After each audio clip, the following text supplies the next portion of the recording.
So Howard Schitz is insanely delusional, and I couldn't believe this next clip that you're about to see because it looks like he genuinely thinks he can win. Mr. Schultz, the question that we received the most of by far ahead of this town hall was about your potential impact on the 2020 race. So on that topic, let me bring in Democrat Alex Lammers from Rice University, a freshman. What's your question? Hi. I'm not a fan of the two-party system. Your statements about a widening ideological gap and functional divide between Democrats and Republicans are true.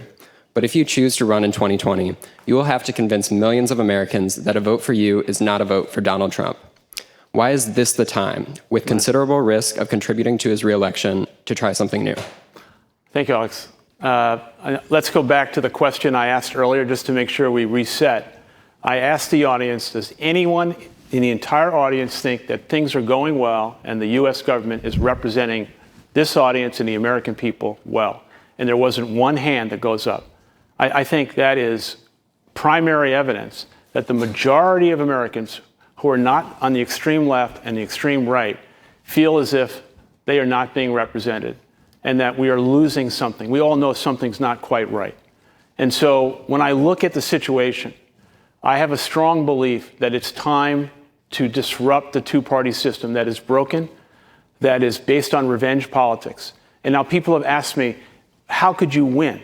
And I think this is a very important point. I know Pablo wants to get to the next question, is that in the last almost 30 years, every presidential election basically came down to 8 to 10 battleground states. But can you imagine a situation, if I run for president, we will be on the ballot of every state, and then the majority of every state, almost 50 states, a couple of them will not be in play, but let's say 45. For the first time in over 30 years, everyone's vote will matter.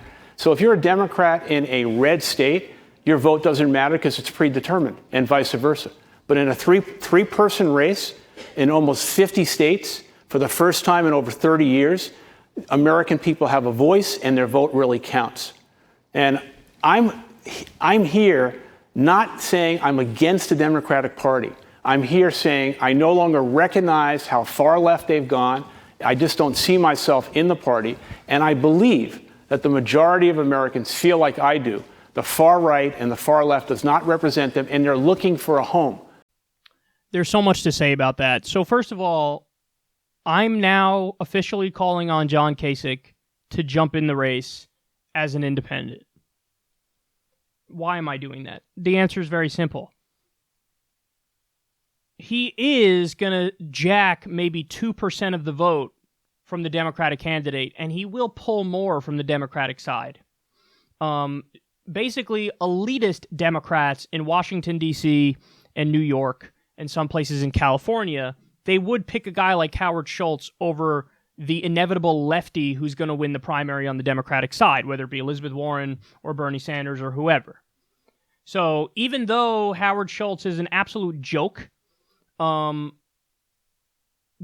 is going to chip away at like 2%, and he's going to pull entirely from the Democratic pool. So we need to have the same kind of force on the right then.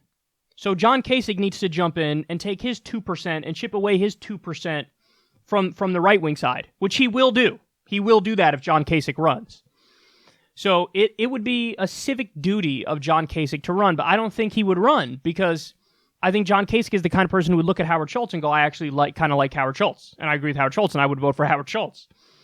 So it's not like Ross Perot. When Ross Perot ran, he actually took evenly from the Republican pool and the Democratic pool, and even though he got like somewhere between 16% and 19% of the vote, he got 0 electoral votes, and he took evenly from both sides, so he didn't really serve as a spoiler. Now, by the same token, when it came to Ralph Nader and when it came to Jill Stein, they didn't act as election spoilers simply because of the numbers. They didn't get enough votes to actually spoil it, and then on top of that, you still had like 9% of Democrats voted for Donald Trump. So it's kind of crazy to blame somebody who got like less than 1% of the vote and say she's the reason Donald Trump won when 9% of Democrats voted for Donald Trump and Donald Trump chipped away at the Rust Belt. And even if you gave all of Jill Stein's votes to Hillary Clinton in the Rust Belt, Trump still would have won. So first of all, the answer is ranked choice voting. Everybody should be screaming about ranked choice voting. And this is an issue now where centrist-type Democrats and lefties can get together and agree and say, hey, listen, man, you hate Howard Schultz, I hate Howard Schultz. We all hate Howard Schultz. That's why I've been dunking on him on Twitter for the past, since he fucking floated the idea that he might run, and he's been ratioed every time he tweeted. There's a solution here. The solution is ranked choice voting, because then even the theoretical idea of somebody being a spoiler, it wouldn't happen. It's not going to happen, because then you get to rank it. Hey, my number one choice is Bernie Sanders. Then my number two, maybe whoever the Green Party candidate is. Then my number three, whoever the Libertarian Party candidate is. Then my number four, Howard Schitz. Then my number five, Donald Trump. So when you have ranked choice voting, oh, my first one doesn't have enough, it defaults to my second. So that's the answer, and everybody should be pushing for that. But here's the thing, again, about Howard Schultz that drives me fucking crazy, is that he portrays himself as this outsider. Like, oh, you have this two-party system. Two-party system's fucked up, right? That's why, hey, I'm the answer. He says, does anybody think the system's representing them? You guys all said no, that's why I'm running. But Howard, you don't represent them either. You don't represent them at all. Your whole campaign to this point has been based on what you're against. And the shit you're against is the shit that the polls show the American people are for. 70% of Americans want Medicare for all. Every fucking speech you've given and every interview you've given since you said you were going to run was you saying we can't do Medicare for all. So as he portrays himself as a solution, as he's a part of the cause of the problem, dude, the only reason you're being taken seriously is because you're a fucking billionaire and you're buying yourself legitimacy. That's the problem. The problem is money in politics. And you're fucking part of that problem. So stop selling yourself as the solution. And again, I can't stand the false equivalence of like, well, far right's crazy, far left is crazy. Here you got the far right fucking pushing for policies that are overwhelmingly unpopular that everybody hates, and here you got the far left pushing for policies that are overwhelmingly popular. They're equally bad, and I'm in the middle, so vote for me. I'm here to disrupt the two-party system. You do know an independent has never won, right? You could say George Washington was part of no party. Of course, he was our first president. But outside of George Washington, an independent has never won. The closest anybody ever got, even as a third party, was Teddy Roosevelt when he ran the first time around and got 27% of the vote. But then he had to run as one of the two major parties in order to win. Listen, we had this debate not that long ago where I was talking to people on the left and basically explaining to them that, no, you're not getting the systemic issue here. It is simply not possible for an independent to win. It is simply not possible for a third party to win in this country. I wish that wasn't the case. I wish we did have a system where we had like 6 different viable parties, but we don't have that system. We would need, in order for an independent or a third party to win, you need proportional representation. You need a parliamentary system. You would like to have ranked choice voting. Those are the policies that would open up our system and change our system. But every president we've had, outside of our first president, who was in no party, George Washington, every president we've had has been part of one of the two major parties at the time.